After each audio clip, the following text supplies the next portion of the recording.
కాకి బుక్కు కాకెత్తుకపోయిందా? ఎందుకు రేవంత్ రెడ్డి మీద కేసు పెట్టలేవు అని అడుగుతా ఉన్నా. ఎవరినన్నా కోస్తా రక్తం జల్లుతా అని మాట్లాడితే ఊపుకుంటారా? నువ్వు మాట్లాడితే నువ్వో నేను ఎవరైనా రేవంత్ రెడ్డి కోస్తాం రక్తం తీస్తాం రేవంత్ రెడ్డి అంటే దెబ్బ మన మీద కేసు పెట్టరా? మరి ఇవాళ రేవంత్ రెడ్డి ఈ రకంగా మాట్లాడితే అన్ని టీవీల్లో లైవ్ వస్తే రాష్ట్ర పోలీసులు ఏమన్నా కళ్ళు మూసుకుంటున్నారా? చట్టం లేదా? హింసను ప్రేరేపించవచ్చా? ఏ వ్యక్తి అయినా సరే హింసను ప్రేరేపిస్తే,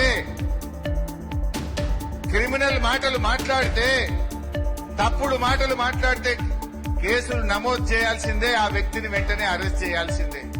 ముఖ్యమంత్రికో న్యాయం, నారాయణ ఖేడ్లోని సామాన్య రైతుకు ఒక న్యాయం ఉండదు. అది ఎవరైనా అసలు ముఖ్యమంత్రి ఎంత దుర్మార్గంగా తయారైపోయిందంటే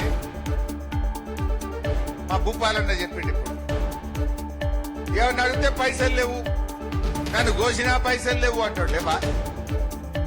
మూసీ సుందరీకరణకు 1,00,000 కోట్లు ఖర్చు పెడుతున్నావు, ఫ్యూచర్ సిటీకి 1,00,000 కోట్లు పెడుతున్నావు, అందాల పోటీలకు 100 కోట్లు పెట్టినావు, నీ మన్మంతో ఫుట్బాల్ షోకులు తీర్చుకోవడానికి 100 కోట్లు ఖర్చు పెట్టినావు.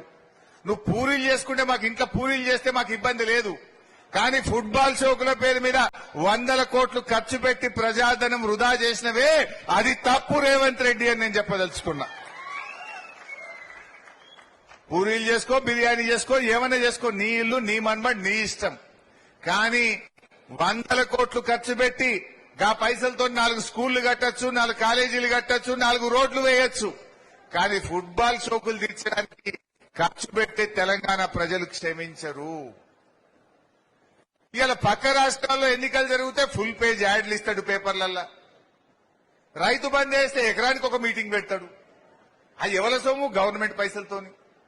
3,000 బస్సులు పెట్టిండు.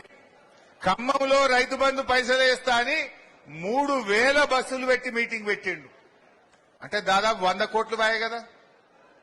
మరి నన్ను కోసినా పైసలు లేవంటావు, నువ్వు 100 కోట్లు ఖర్చు పెట్టి మీటింగ్ పెట్టావా?